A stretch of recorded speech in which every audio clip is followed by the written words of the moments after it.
Mon frère, ma soeur, je te salue dans le nom puissant de notre Seigneur Jésus-Christ. Bienvenue à l'heure du salut. Aujourd'hui, nous parlons de Jésus. C'est une émission où nous parlons de l'évangile, nous parlons de la personne centrale de la Bible qui est Jésus. Nous sommes à notre deuxième épisode de cette émission qui a démarré. Voilà, et c'est un plaisir pour nous de vous retrouver encore. Je suis le frère Valérie Quadio et j'aurai en charge de vous partager encore quelques éléments concernant la personne de Jésus. Et les enseignements que nous partageons ici dans cette émission sont tirés de la parole de Dieu. Voilà. Donc, je vais vous inviter à vous munir de votre Bible afin de pouvoir confirmer tout ce que nous partageons ici et aussi avoir une base biblique pour pouvoir progresser dans votre marche avec le Seigneur. Amen. Nous prions pour la parole. Seigneur, merci pour ta grâce, pour ta parole qui est relâchée ici en ce lieu. Merci parce qu'elle arrive dans nos cœurs et elle sépare de nous tout ce qui n'a pas sa place. Nous bénissons ton nom. Merci pour ta parole qui est esprit et vie et nous croyons que par ce qui sera relâché aujourd'hui, tu apporteras encore la vie, Seigneur, à les personnes qui en ont besoin au nom puissant de Jésus. Amen, amen et amen. Amen. Donc voilà, nous sommes là pour la suite de cette émission et nous avions partagé avec vous ici pour la première émission, nous avons partagé avec vous le chapitre 1 concernant donc Jésus comme étant la manifestation d'une promesse faite par Dieu depuis la création. Et donc aujourd'hui, ce que nous allons aborder, c'est la suite de ce chapitre 1. Nous allons essayer de le terminer aujourd'hui et aborder le chapitre 2 pour la prochaine émission. Donc on avait vu clairement que Jésus était la manifestation de la promesse qui avait été faite dans Genèse où Dieu avait dit clairement à la femme qu'elle allait avoir des enfants et que sa postérité allait écraser la tête du serpent. On a vu également que Dieu avait promis à David qu'il aurait sur son trône un de ses descendants de façon perpétuelle. On a vu la généalogie de Jésus, entre autres dans Matthieu chapitre 1, qui montre clairement que Jésus est rattaché à David. On a vu également que cette promesse avait été faite à Abraham au tout début, voilà, et que sa postérité allait posséder de façon perpétuelle la terre promise. Et voilà, on a vu également que la généalogie de Jésus nous ramène à Abraham. On a vu que des promesses avaient été faites par la bouche du Seigneur, enfin, par la bouche des prophètes concernant la venue du Messie. On a pu voir clairement dans la parole quelques éléments. Et aujourd'hui, on va essayer de voir d'autres éléments qui montrent clairement que le Seigneur avait été annoncé par Dieu dans son plan initial de racheter les hommes. Amen. Et je veux aujourd'hui vous partager quelques éléments qui vont encore vous aider à comprendre pourquoi Jésus est venu sur cette terre et quelle était sa mission. Amen. Et je vais baisser légèrement la musique. Donc, nous lisons rapidement Ésaïe 55. Je vais lire à partir du verset 6 qui nous dit cherchez l'Éternel pendant qu'il se trouve, invoquez-le tandis qu'il est prêt, que le méchant abandonne sa voie et l'homme d'iniquité ses péchés, qu'il retourne à l'Éternel qui aura pitié de lui. À notre Dieu qui ne se lasse pas de pardonner. Verset 8, car mes pensées ne sont pas vos pensées et vos voix ne sont pas mes voix, dit l'Éternel. Verset 9, autant les cieux sont élevés au-dessus de la terre, autant mes voix sont élevées au-dessus de vos voix et mes pensées au-dessus de vos pensées. Je continue la lecture. Verset 10, comme la pluie et la neige descendent des cieux et n'y retournent pas sans avoir arrosé, fécondé la terre et fait germer les plantes, sans avoir donné de la semence au semeur et du pain à celui qui mange. Ainsi en est-il de ma parole qui sort de ma bouche et ne retourne point à moi sans effet, sans avoir exécuté ma volonté et accompli mes desseins.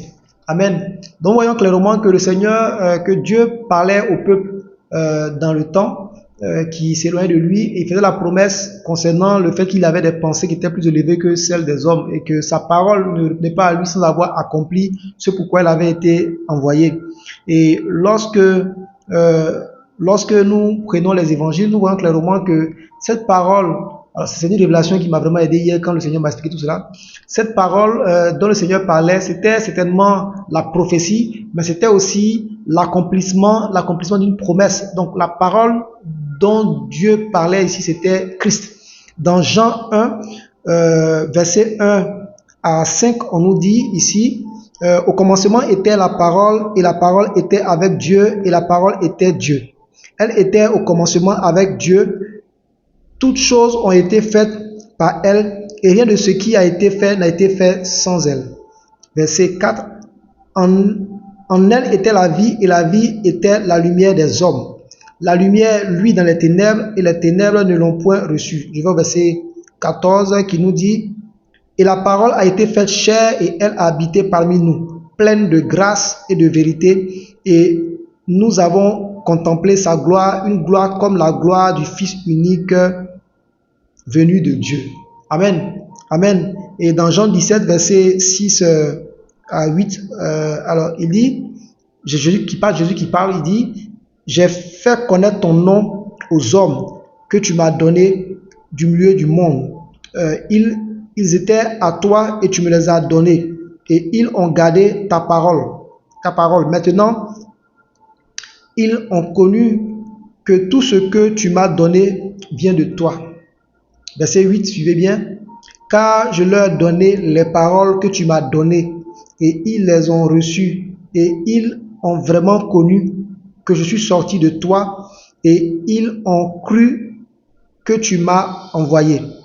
Amen. Amen.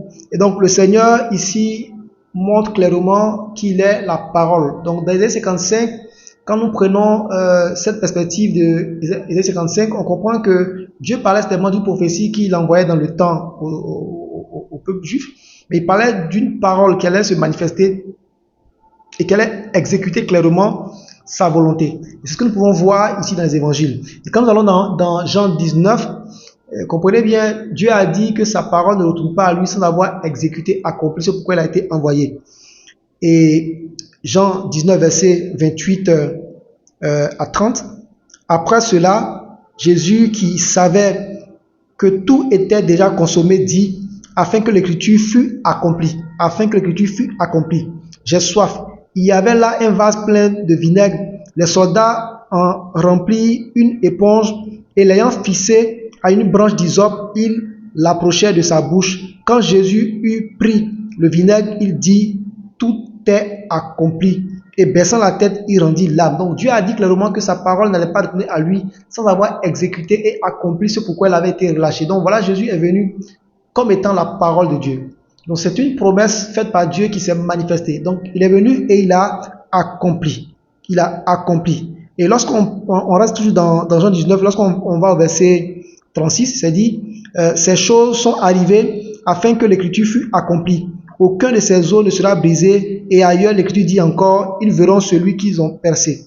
Donc, quand on parle dans Zacharie 12, verset 10, entre autres, on nous dit, alors je répandrai sur la maison de David et sur les habitants de Jérusalem un esprit de grâce et de supplication. Et ils tourneront les regards vers moi, celui qu'ils ont percé. Ils pleureront sur lui comme on pleure sur un fils unique. Ils pleureront amèrement sur lui comme on pleure sur un premier-né. Amen. Donc Jésus est clairement cette parole dont Dieu parlait. Dieu disait que sa parole n'allait pas retourner à lui sans avoir accompli, exécuté ce pourquoi elle avait été envoyée. Et voilà, Jésus est venu sous la forme de la parole faite chair pour accomplir clairement le dessein de Dieu. Amen. Et il y a d'autres prophéties qui annoncent l'arrivée du Seigneur Jésus-Christ. Je ne vais pas aller dans tous ces détails, sinon ça va être un peu trop long. Mais pour vous dire clairement que la plupart des prophètes qui prophétisaient dans le temps parlaient toujours d'un jour du salut, qui parlait toujours d'un Messie. Et quand nous prenons les Écritures, Jésus montre clairement qu'il était ce Messie-là, il était celui-là qui avait été annoncé. Et toutes les œuvres qu'il a accomplies montrent clairement que Jésus était cette personne qui devait arriver dans ce monde, était cette parole qui devait arriver pour révéler Dieu aux hommes, pour que Dieu puisse finalement se faire connaître aux hommes et que les hommes soient libérés, et que cette parole devait venir pour exécuter le plan du salut. Amen. Voilà, chers frères et sœurs, ce que je voulais vous partager encore aujourd'hui dans cette deuxième partie de notre émission.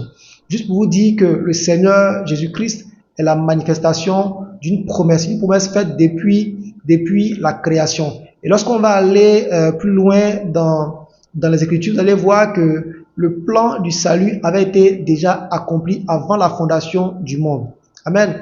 Donc pour te dire, toi qui me regardes, toi qui me vois, toi qui m'entends, que le Seigneur Jésus-Christ est venu pour accomplir un plan parfait pour toi. Christ est venu mourir à la croix afin que tu puisses espérer déjà sur cette terre une vie en abondance. Une vie en abondance dans la mesure où le fait de ne plus vivre avec cette pensée de culpabilité, le fait de ne plus vivre dans cette mentalité de faire l'effort de plaire à Dieu, dans cette mentalité qui te pousse à accomplir des œuvres pour que tu sois pardonné par rapport à une faute commise. Non, Jésus est venu pour te faciliter la vie. Jésus est venu pour te permettre de vivre dans le repos. Il est venu pour que tu puisses apprendre à connaître Dieu. Pour que tu puisses apprendre à connaître Dieu, pas comme ton Dieu simplement, pas comme l'Éternel, mais aussi comme ton Père. Jésus est venu pour qu'il y ait cette réconciliation entre nous et notre Père. La Bible nous dit dans Hébreu que par sa chair, il a déchiré le voile. Christ, par son sang, a inauguré une nouvelle voie. Et ce soir, je veux t'inviter à emprunter cette nouvelle voie, cette voie du salut. La voie qui te réconcilie avec Dieu. La voie qui te permet de tout décharger sur Jésus-Christ et de prendre son joug qui est doux et léger et de suivre ses instructions. Ce soir, mon frère, ma soeur, je suis là pour te dire que Christ est mort à la croix pour toi. Il a payé pour toutes tes fautes. Christ a décidé de venir sur cette terre, laissant sa gloire, subir l'humiliation pour ne pas que toi tu puisses encore porter le poids de la condamnation. Et je vais t'inviter, toi qui m'entends, toi qui me suis, toi qui me vois, à accepter cette main tendue que le Seigneur te donne aujourd'hui. Et si tu es d'accord avec moi, tu vas faire avec moi cette prière.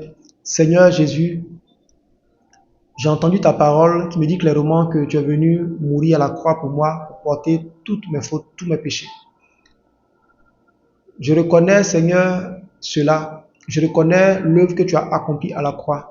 Je t'accepte comme mon sauveur. Seigneur, j'ai besoin que tu puisses diriger ma vie, que tu puisses me guider, afin d'apprendre à te connaître et à connaître Dieu, afin de marcher dans une voie qui plaît au Seigneur. Et je t'accepte donc comme mon Seigneur. Viens, Seigneur, guider ma vie. Viens me guider et que ton Esprit Saint prenne le contrôle de ma vie. Saint-Esprit, viens et prends le contrôle. Dirige-moi afin que je puisse marcher dans mon héritage en Christ. Au nom de Jésus, Amen.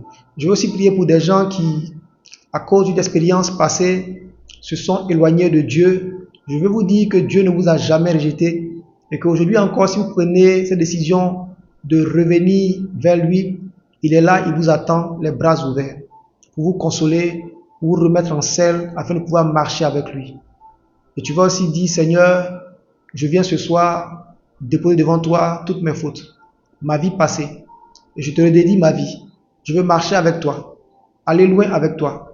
Viens, par ton Esprit Saint, me guider et m'aider à marcher d'une voie ferme. Viens m'aider, Seigneur, à marcher d'un pas ferme afin d'accomplir pleinement ta volonté. Viens m'aider, Seigneur, à marcher d'un pas ferme afin d'accomplir ta volonté. Au nom puissant de Jésus. Amen. Chers frères et sœurs, voilà ce que je voulais vous partager. Rendez-vous pour la prochaine émission. Et d'ici là, nous vous encourageons à aller dans la parole de Dieu, à découvrir qui est Jésus. Cela va vous faire entrer dans une autre dimension. Vous allez apprendre à marcher avec Dieu, apprendre à vivre avec Dieu, apprendre à vous décharger sur lui, apprendre à faire de lui votre ami. Et vous allez voir de grandes choses se passer dans votre vie. Que le Seigneur vous bénisse et que son Esprit Saint vous conduise au nom puissant de Jésus. Amen, amen et amen.